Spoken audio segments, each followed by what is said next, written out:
got his doctor's degree when I was 2 years old, so that would have been 1954. And he was hired by Ogden High School as assistant principal at the high school. And then they built this brand new high school on the north end of Ogden. We lived on the southeast end. They built this brand new high school, and Dad was hired as the first principal of the brand new high school. That was Ben Lomond High School. And he was the reason that it was given the name Ben Lomond. I mean, he suggested that. It was right under Ben Lomond Peak, under the mountain. But he suggested the whole, actually in that Scottish history, it tells about why he suggested that they choose that name, and that it would not only be a mascot for the athletic teams, but that it would be a goal for the students to be, to follow the good qualities of Scottish people, and to be excellent in things like, I remember the references to Bobby Burns, and trying to be good in all areas, you know, in athleticism as well as in literature and music and, you know, all that kind of thing. My dad was principal of my high school, Ben Lomond High School, and I have the sweetest memories of him greeting me with a twinkle in his eye as we passed in the hallway. He was very proud of his Scottish heritage. We were the Ben Lomond Scots, and my father had a Stuart plaid jacket and a tam and a tie that he wore to the football games and the basketball games. The years at Ben Lomond were golden years for my father. He was in his element. He had never been happier. I can still see him walking down the school hall with a broad smile on his face, his eyes sparkling. It worked out just fine. Of course, sometimes it was hard to be the principal's daughter, but not because of him. He smiled at us at school, but we didn't really do anything more than say hello at school, because he told us if we ever had any challenges or needs at school, we were to go to the vice principal, Mr. Alley, and so that's what we did if we ever had anything to work out. And so he was friendly with us, but he didn't want anyone to feel like we're getting special attention. But it was wonderful to see Dad and to see how he loved the students and the teachers and how they loved him. And what a good principal he was. So I love that. I got interviewed for the school newspaper or something like that I read recently. And I said in it, I don't get any special favors, you know. So I could tell I felt a little defensive because I wouldn't have said that otherwise. So it was kind of fun to read. I don't recall feeling that, but I'm sure I must have, because not only was he my high school principal, he was my bishop at the same time. So I do think sometimes I had to show my friends that I wasn't too goody-goody because of that. So I think probably sometimes I probably acted a little more rebellious than I really was, just to prove to them that I wasn't so goody-goody. And up to the high school, that's a long You could actually walk through the foothills to get up there instead of going down to the end of our street and up 12th Street and up yeah, it is a long walk. Yeah. But you can't, I mean, when I went to school, we walked through the foothills. Did you do that too? Up the gravel, yeah. up the hill, yeah. He liked to be where the students were. He was fiercely loyal to the faculties and the students, like a mother with her child. And they loved him in return. It had to be. She was our English teacher. She was my English teacher. And they were close friends. He was with all the faculty. He was. And Mr. Boyle was a history teacher. And Mr. Boyle and Miss Neal had a thing going for many years. Everybody kept saying, when is Mr. Boyle? Because they were both unmarried. Yeah, I mean, they were in their 50s when Mr. Boyle got sick, and in the hospital, they were married in the hospital. They had somebody come in and marry them. He was in the hospital, and they weren't sure he was going to live. And they finally, after all those years, decided that they really would get married. And then she was Mrs. Boyle when I had her for English. And he retired, and she kept teaching, and then she retired after that. But yeah, she was Miss Neal when you were there, and Dad was just very close to both of them and to the whole faculty. There was just a real personal connection with kind of real family feeling. Real family feeling with all of the teachers. They still remembered and loved him, And they always treated us well. I don't think they treated us with favor, but they were very kind to us because he was so kind to them. He was always very positive, reaffirming of his teachers. And they enjoyed him, and Miss Neal used to make lots of jokes with him and do rather fun things for him. She'd write him notes from Miss Penelope Neal. That wasn't, her name was Margaret Neal. But she'd do fun little things. I wish I could remember some of those. We may have them in the files that Jeannie has. So he would bring some stories home from work. I grew up with the sense that people who were musically gifted were often very temperamental. And in Ben Lomond they had an orchestra leader and a band leader and a choir leader. Those were the key music people. And they didn't always get along. And sometimes they'd fight and compete. I don't know whether they'd compete with students, being pulled from one program to the other or exactly what.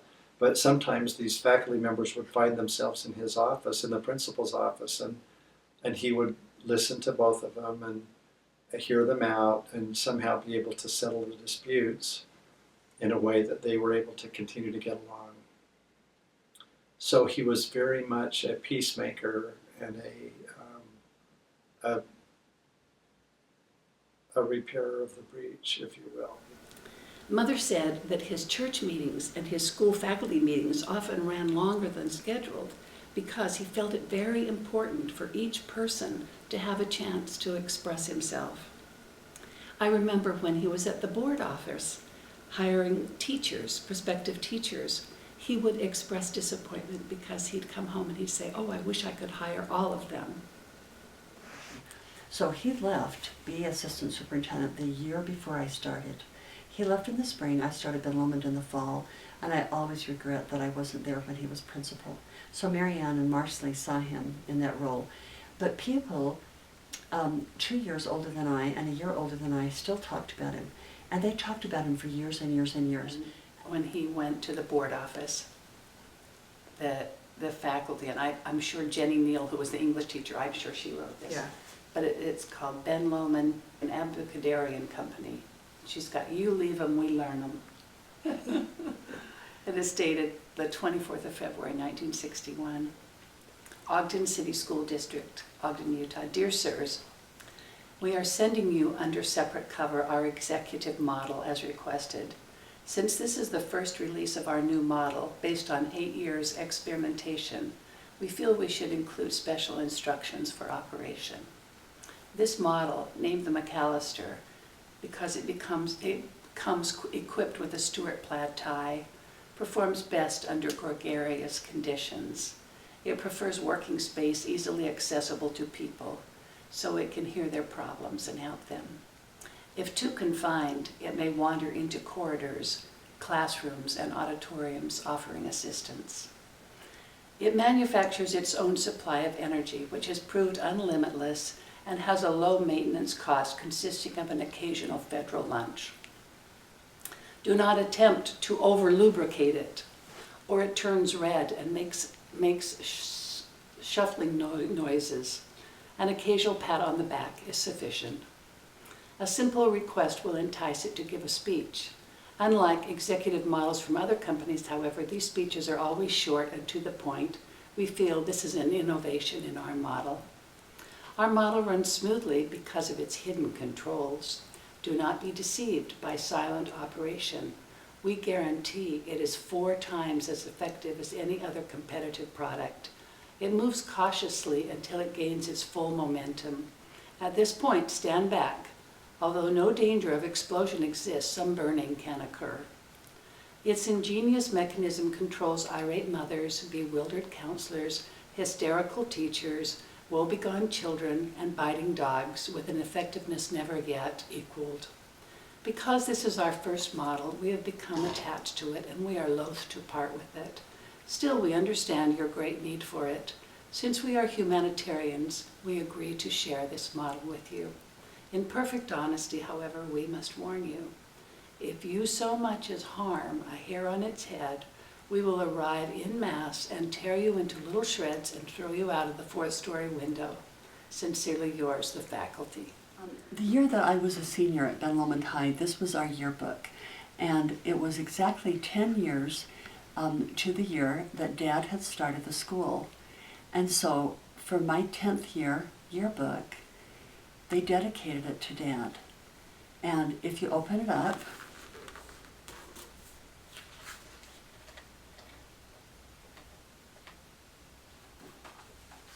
this isn't the best picture of him, but it's a picture that they had. And it is just so dear. It says, let me read it. 11 years ago, they're counting, see by that time it was, I guess it was 11, because he's counting when the school was constructed and everything. A smiling black-headed Scotchman became the principal of the new Ben Lomond High School. For 7.5 years, the student body enjoyed his intelligence, Scotch humor, and in general his Scotch attitude. We would like to dedicate this 1964 Klansman to the same smiling Scotchman, Dr. Ellis McAllister. And Mother would say, no, it's not Scotchman, it's Scotsman. I thought that was, and the reason I wanted to show you this yearbook too is this wasn't just my senior year, it was also the year, one of the years that Marcelly taught. So Aunt Marcelly is on the faculty in this yearbook. When I went back to teach at Ben Lomond, he'd already gone. And I think at that point I probably did need to not have him there when I was a teacher, but I missed it. He became the assistant superintendent when I was a sophomore.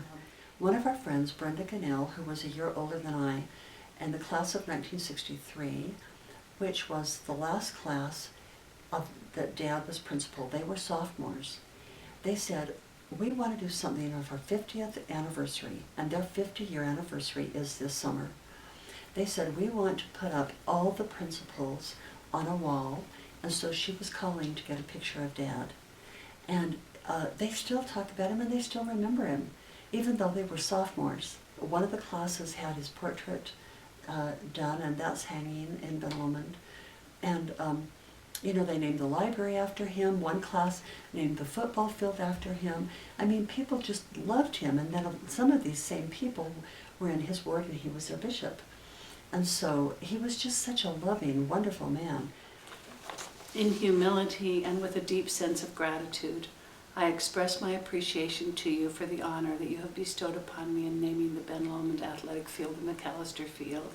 It was a great challenge and one of the joys of my life as the first principal to direct the establishment of the Ben Lomond High School. May I hasten to say no man has all the answers, and I give credit to a great assistant, Robert Alley, a distinguished faculty and dedicated student body. The Scottish theme for the school was inherited in the name Ben Lomond. In founding the school, it was my desire and objective to build in the spirit and traditions of Ben Lomond those worthy attributes of the Scottish people: courage, integrity, industry, and intellectual, spiritual, and physical achievement. The Scottish Library is significant of the intellectual, the Christmas open house, the spiritual, the fine arts festival, the cultural growth, and the athletic complex, the opportunity for excellence in physical fitness. After 16 years, our dream has been realized. Each year we projected our needs from a sandhill and alfalfa field. The campus of the Ben Lomond High School has had a gradual transformation, and today it is one of the finest and most complete facilities of its kind in the state. My thanks and appreciation to Dr. T.O. Smith, Superintendent William Garner, and a dedicated Board of Education. Sincerely, Ellis S. McAllister.